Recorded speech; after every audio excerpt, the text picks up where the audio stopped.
नमस्कार and good morning all students. I am Monika Nama. आज हम बीएड सेकेंड ईयर का 4th compulsory paper guidance and counselling पढ़ रहे हैं। यूनिट आपकी 3rd है, विशिष्ट अधिगमकर्ताओं हेतु निर्देशन उपकरण और प्रविधियां, और टॉपिक है मंदबुद्धि बालकों का समूह।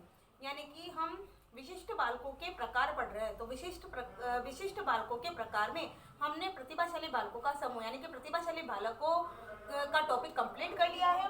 अब मंदबुद्धि बालकों का समूह और मंदबुद्धि बालकों की समस्याएं पढ़ रहे हैं। यानी कि मंदबुद्धि बालकों के समूह में हमने मंदबुद्धि बालकों का अर्थ और परिभाषा पढ़ी, साथ में उसकी विशेषताएं पढ़ी, और विशेषताओं के बाद हमने पहचान पढ़ी। पहचान के बाद आज हम मंदबुद्धि बालकों की समस्याओं के बारे में पढ़ रहे हैं। तो जो मंदबुद्धि बालक होते हैं, इन मंदबुद्धि बालकों को परिवार में, समाज में, विद्यालय में अनेक प्रकार की समस्याओं का सामना करना पड़ता है। अनेक प्रकार की समस्याओं का सामना करते हुए ये अपने आप को समायोजित करने में असमर्थ होते हैं। तो देखिएगा किस प्रकार से मंदबुद्धि बालकों को समस्याओं का सामना करना पड़ता है, उसके बारे में देखिएगा। फर्स्ट है शारीरिक व मानसिक दृष्टि से अविकसित। शारीरिक मानसिक दृष्टि से अविकसित। फर्स्ट है शारीरिक मानसिक दृष्टि से अविकसित। शारीरिक मानसिक दृष्टि से यानी कि शारीरिक और मानसिक दृष्टि से जो मंदबुद्धि बालक होते हैं, इन्हें विद्यालय में, परिवार में तथा समाज में अनेक समस्याओं का सामना करना पड़ता है। यानी कि शारीरिक और मानसिक दृष्टि से अविकसित होने के कारण मंदबुद्धि बालकों को परिवार में, विद्यालय में तथा समाज में अनेक प्रकार का सामना करना पड़ता है। साथ में परिवार, विद्यालय और समाज ऐसे बालकों को हीन भावना की दृष्टि से देखता है। यानी कि परिवार में और समाज में और विद्यालय में ऐसे बालकों को हीन भावना की दृष्टि से देखा जाता है। असहानुभूतिपूर्ण व्यवहार इनके साथ किया जाता है और स्वयं, जिससे ये बालक स्वयं को समायोजित करने में असमर्थ होते हैं। अब शारीरिक और मानसिक दृष्टि से अविकसित होने के कारण इनको परिवार में इसलिए सहानुभूति नहीं मिल पाती है, क्योंकि शारीरिक और मानसिक दृष्टि से अविकसित होने के कारण ये बालक अपने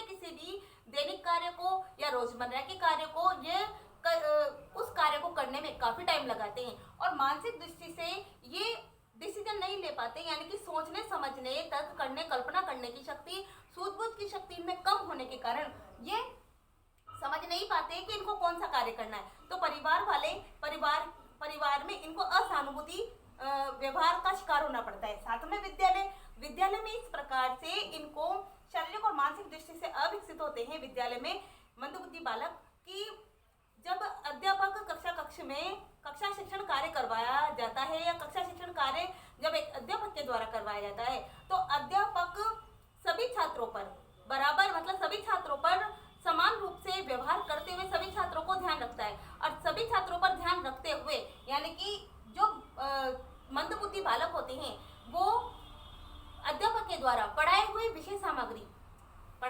विषय वस्तु को ध्यान नहीं रख पाते हैं या विषय वस्तु में रुचि नहीं लेते हैं। तो विद्यालय में इस प्रकार से शिक्षक की यानी अध्यापक की असहानुभूति का शिकार होते हैं। असहानुभूतिपूर्ण व्यवहार इनका वहां किया जाता है। समाज में इस प्रकार से है कि समाज में भी ये समायोजित नहीं कर पाते और समायोजन होने में असमर्थता महसूस करते हैं। इस कारण ये परिवार में, विद्यालय में और समाज में समायोजन न करने के कारण, या समाज में, परिवार और विद्यालय में असमायोजित होने के कारण, या समायोजन में असमर्थता के कारण, शारीरिक तथा मानसिक दृष्टि से अविकसित होने के कारण इनको परिवार, समाज और विद्यालय में कुसमायोजन की दृष्टि से देखा जाता है। यानी कि इनको समायोजन करने में असमर्थता होती है। नेक्स्ट है सेकंड, उचित वातावरण का अभाव। सेकंड पॉइंट है उचित वातावरण का अभाव। मंदबुद्धि बालकों को परिवार, समाज और विद्यालय में उचित वातावरण नहीं मिल पाता है। यानी कि जो मंदबुद्धि बालक होते हैं, उनको परिवार में, समाज में और विद्यालय में उचित प्रकार का वातावरण नहीं मिल पाता है, और उचित प्रकार के वातावरण न मिलने के कारण इनका जो संवेगात्मक विकास है वह नहीं हो पाता है। संवेगात्मक विकास भी नहीं हो पाता है, शारीरिक और मानसिक विकास भी इनका नहीं हो पाता है। तो कहने का मतलब है, जिस प्रकार से बचपन की अवस्था से जैसे वातावरण में चले आ रहे हैं, या जैसे वातावरण में जैसा वातावरण को शुरुआत से मिला हुआ होता है, आगे चलकर जब ये दूसरे एनवायरनमेंट में जाते हैं या दूसरे वातावरण, विद्यालय वातावरण में जाते हैं, तो ये उस वातावरण में समायोजित नहीं कर पाती और इनका संवेगात्मक विकास न होने के कारण, यानी कि शारीरिक, मानसिक और संवेगात्मक विकास न होने के कारण ये इनको उचित वातावरण नहीं मिल पाता है और उचित वातावरण न मिलने के कारण ये अपने आप को असमायोजित महसूस करते हैं। तो ये भी मंदबुद्धि बालकों की समस्याएं हैं। नेक्स्ट है थर्ड है असहानुभूतिपूर्ण व्यवहार।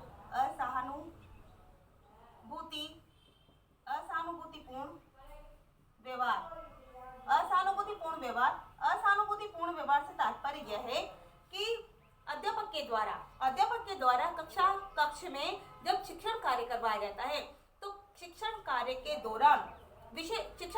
दौरान पढ़ाए जाने वाले विषय वस्तु पर मंदबुद्धि बालक ध्यान नहीं दे पाते हैं या पढ़ाए जाने वाले विषय वस्तु के प्रति ध्यान नहीं देना, उसमें रुचि नहीं लेना, ध्यान नहीं देना और रुचि नहीं लेने के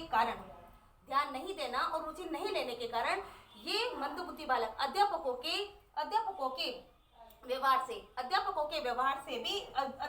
व्यवहार का भी एक शिकार हो जाती है, यानी कि अध्यापकों का व्यवहार ऐसे बालकों के प्रति असहानुभूतिपूर्ण हो जाता है। तो कहने का मतलब ये कि किसी अध्यापक के द्वारा कक्षा शिक्षण कार्य में जब कोई विषय वस्तु पढ़ाई जाती है, जब कोई प्रकरण पढ़ाया जाता है, तो उस प्रकरण पर ध्यान नहीं देने के कारण या उसमें रुचि नहीं लेने के कारण या साथ में उसका आंसर न देने के कारण भी मंदबुद्धि बालकों की ये समस्याएं होती है, जिसके कारण अध्यापकों का व्यवहार इनके प्रति असहानुभूतिपूर्ण हो जाता है। नेक्स्ट है फोर्थ है अभिभावकों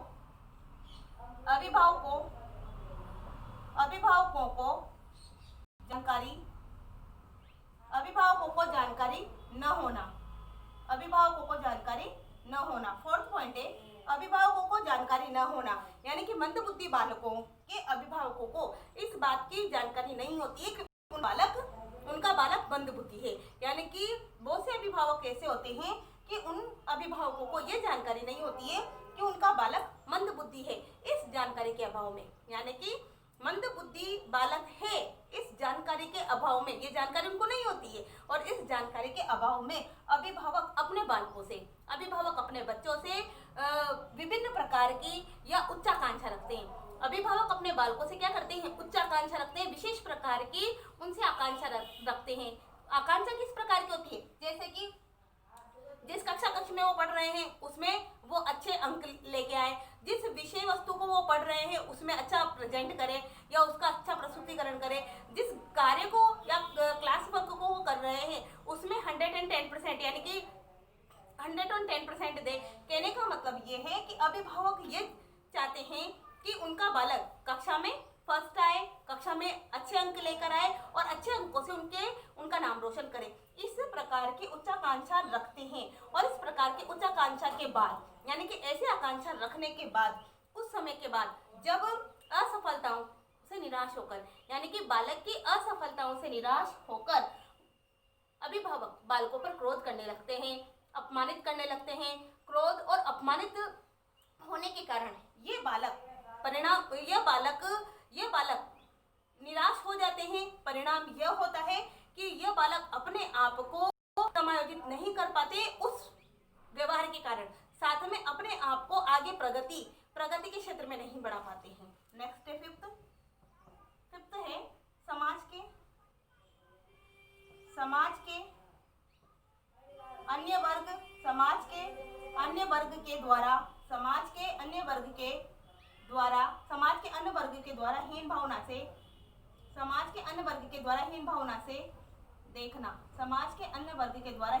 से देखना, यानी कि समाज के अन्य वर्ग के व्यक्तियों के द्वारा भी इन बालकों को, मंदबुद्धि बालकों को हीन भावना से देखा जाता है। और हीन भावना से देखने का कारण यह है क्योंकि ये मंदबुद्धि होते हैं, ये हाजिर जवाब नहीं होते हैं या सुस्त टाइप के होते हैं, ये किसी बात को सोचते समझते नहीं है या इनकी प्रतिक्रियाएं बिल्कुल सुस्त टाइप होती हैं। तो समाज के जो अन्य वर्ग के लोग हैं वो भी इनको हीन भावना से देखते हैं।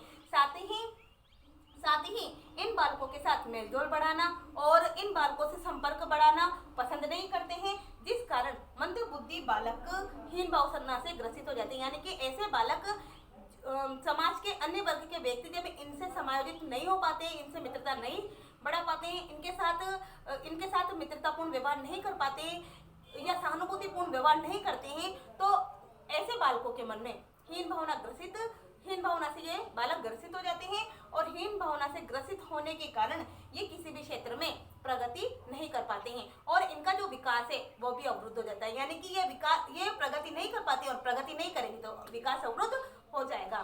तो कहने का मतलब है कि समाज के अन्य वर्ग के द्वारा भी इनको हीन भावना की दृष्टि से देखा जाता है, इनके साथ उचित प्रकार का व्यवहार नहीं किया जाता है। उचित प्रकार के व्यवहार न किए जाने के कारण ये अपने आप को समाज में, विद्यालय में और परिवार में समायोजित नहीं कर पाते हैं। यह आपका मंदबुद्धि बालकों की समस्याओं का टॉपिक कंप्लीट हुआ। नमस्कार, धन्यवाद।